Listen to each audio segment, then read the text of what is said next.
Janasena party అధినేత కొనిదెల పవన్ కళ్యాణ్ గారు ఈరోజు తెలంగాణలోని అంటే హైదరాబాద్లో మణికొండ ప్రాంతంలో తెలంగాణ జనసేన పార్టీ రాష్ట్ర ఆఫీస్ని ప్రారంభించబోతున్నట్లుగా సమాచారం అయితే ఉంది. అయితే ఇప్పటికే జనసేనకి సంబంధించి తెలంగాణ వ్యాప్తంగా యాక్టివ్ చేస్తాము, రానున్న ప్రతి ఎన్నికల్లో పోటీ చేస్తామని చెప్పేసి పవన్ కళ్యాణ్ గారు చెప్పిన నేపథ్యంలో ఇప్పుడు రాష్ట్ర కార్యాలయం ప్రారంభించడం సర్వత్రా చర్చనీయాంశంగా మారింది. మరైతే ఇదే అంశానికి సంబంధించి మరిన్ని విషయాలు తెలుసుకోవడానికి మనతో పాటు ఉన్నారు తెలంగాణ తెలుగుదేశం పార్టీ రాష్ట్ర అధికార ప్రతినిధి సూర్యదేవలత గారు. మేడం నమస్కారం అండి. నమస్తే మేడం, మొత్తానికి తెలంగాణలో పార్టీలు మాత్రం విపరీతంగా పెరిగిపోతున్నాయండి. ఇటీవల చూసుకుంటే తెలంగాణ రక్షణ సేన, ఇప్పటికే బీఆర్ఎస్, కాంగ్రెస్, బీజేపీ, ఇతర పార్టీలు, ఇప్పుడు కొత్తగా జనసేన పార్టీ ఆంధ్రప్రదేశ్లో ఏ విధంగా క్రియాశీలకంగా ఉందో, అక్కడ రాష్ట్ర ప్రభుత్వంలో భాగస్వామ్యం ఉందో అందరికీ కూడా తెలిసిన విషయమే.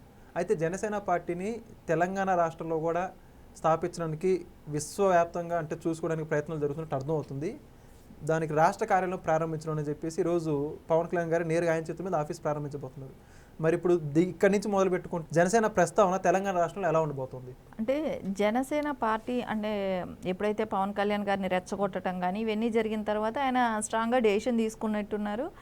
సో పార్టీని తెలంగాణలో బలోపేతం చేయాలనుకున్నారు. సో రెచ్చగొట్టడమే కారణం అంటారా?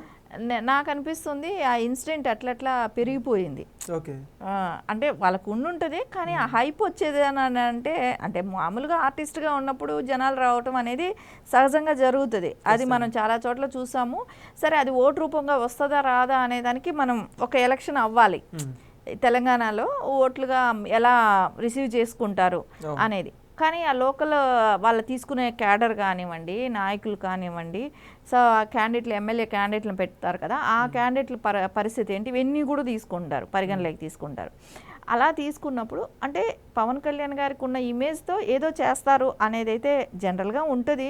ఎందుకంటే ఆయన చేసే సినిమాలు కానివ్వండి, ఇప్పుడు ఆంధ్రప్రదేశ్ అంటే ఎవరినైనా కూడా నిక్కచ్చిగా మాట్లాడగలుగుతారు, ఖండిస్తారు, తప్పుని ఖండిస్తారు. ఆ తత్వం ఉండేవాళ్ళు తెలంగాణకు కూడా బాగానే సూట్ అవుతారు కదా. ఎందుకంటే ఇక్కడ జరిగేదంతా కూడా దారుణాలే చూసాం, గత పుష్కర కాలంగా చూస్తున్నాం మనం. అంటే ఎప్పుడైతే విడిపోయిందో దోచుకు తినే వాళ్ళే ఎక్కువైపోయారు. అంటే ఉమ్మడి స్టేట్గా ఉన్నప్పుడు ఎప్పుడు కూడా తెలంగాణ అభివృద్ధి చెందింది, కానీ ఎప్పుడైతే తెలంగాణ సిద్ధించింది అప్పటి నుంచి చూస్తే దోచుకు తిన్న వాళ్ళే ఎక్కువయ్యారు. ఎందుకంటే వాళ్ళు మేమేదో తెలంగాణకి బాగు చేస్తామని చెప్పి తెలంగాణని దోచుకొని వాళ్ళు ఈ రోజున వాళ్ళ కుటుంబాలు స్థిరంగా అయ్యాయి, కానీ మళ్ళీ వాళ్ళు ఇంకో పార్టీలు పెట్టుకోవటానికి సంపాదించుకోగలిగారు. ఇప్పుడు కవిత పరిస్థితి ఏంటి?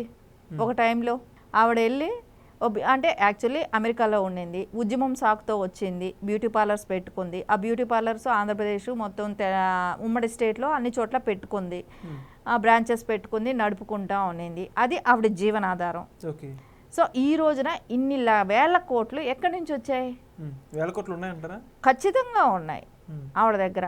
ఇన్ని వేల కోట్లు ఎలా వచ్చాయి అని అంటే మొత్తానికి ఆవిడ చేసిన ఈ 12 పుష్కర కాలంలో దోచుకున్న సొమ్ముల మూలానే పార్టీ పెట్టాలి, నేను సీఎం అవ్వాలి అనే మాటలు. ఇప్పుడు కవిత గారు వేల కోట్లు దోచుకున్నారు అంటున్నారు.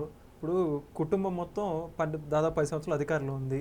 తండ్రి, కొడుకు, వాళ్ళ అల్లుడు, వీళ్ళందరూ ఇప్పుడు మరి అందరూ దోచుకున్నారంటారా? మరి అందరినీ దాటుకొని కవిత దోచుకుందంటారా? అంటే నేను అనట్లేదు, కానీ అందరూ దోచుకున్నారు. ఇక్కడ కుటుంబం మొత్తం తెలంగాణ మీద పడ్డది. ఓకే, కుటుంబం మొత్తం కూడా తెలంగాణ మీద పడింది. వాళ్ళ మూలాలు ఏంటో వాళ్ళు మర్చిపోయారు.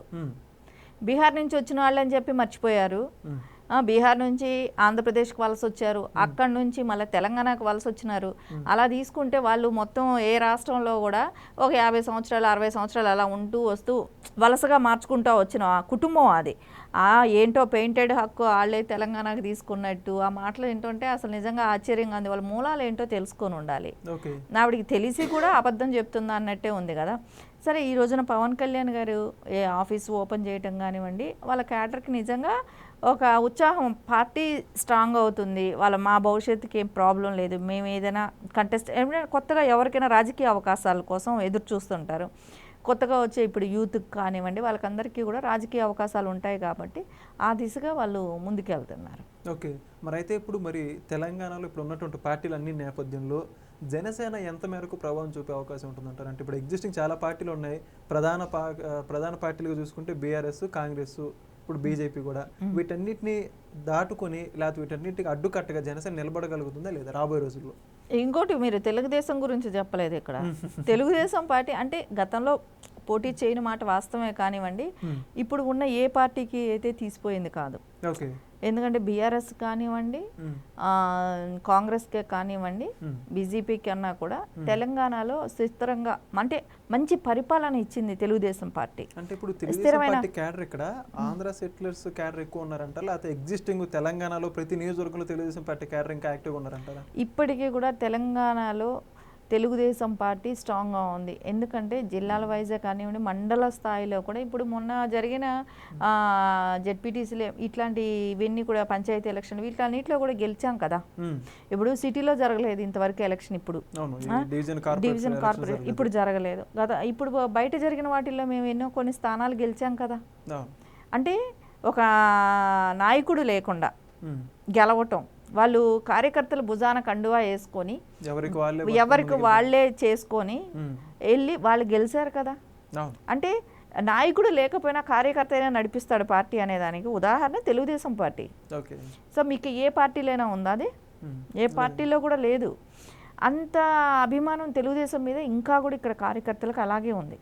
సో అదన్నీ కూడా ఏ పార్టీకి లేదు, రాదు కూడా ఇక. అంటే ఇవన్నీ కూడా ఇప్పుడు వీళ్ళందరినీ దాటుకొని మీరు అన్నట్టు పవన్ కళ్యాణ్ గారు ముందుకు రావాలి. అంటే ఎప్పుడు కూడా రాజకీయాలు అనేది అవకాశాలు ఒకరికే రాదు, ఒకరి సొత్తు కూడా కాదు, మారుతూ వస్తాయి, చేంజెస్ వస్తూ ఉంటాయి. ఎవరు బాగా చేశారు అనేదానికి ఒకటి బేరీ చేసుకుంటారు, అంటే గతంలో ఎవరు బాగా చేశారు అనేది ఉంటుంది. సో భవిష్యత్తులో ఎవరు బాగు చేస్తారు అనే దానికి కూడా అవకాశాలు ఇచ్చే రోజులు కూడా ఉన్నాయి. కాబట్టి మనం చూసాం ఆంధ్రప్రదేశ్లో చేసిన ఇది జగన్మోహన్ రెడ్డి ఒక ఛాన్స్ అని జరిగితే జనాలు ఇచ్చిన తర్వాత ఏమైందనేది కూడా చూసాం. అంటే ఇప్పుడు పవన్ కళ్యాణ్ గారికి ఒక అవకాశం వచ్చింది. అట్లాంటిది ఏంటంటే ఆంధ్రప్రదేశ్లో కూటమిగా వెళ్ళి దానిలో ఆయన మార్కు కొంచెం సంపాదించుకున్నారు. సో వాళ్ళకు కొంతమంది మినిస్టర్స్ ఉన్నారు, ఆయన వర్క్ ఆయన చేస్తున్నారు. మా రోడ్లు కానివ్వండి, విలేజ్లకంతా కానివ్వండి, ఇలాంటివి ఆయన మార్క్ ఆయన క్రియేట్ చేసుకున్నాడు, పంచాయతీల్లో కానివ్వండి ఇవన్నీ. సో ఖచ్చితంగా అది మంచి ఇదే కదా, ఆయన చేయగలుగుతారు ఏదనుకుంటే. అంటే ఎక్కడైనా కూడా నిక్కచ్చిగా ఏదైనా కూడా క్వశ్చన్ చేస్తారు, అధికారంలో ఉన్నివ్వండి లేకపోనివ్వండి ఏదైనా సరే.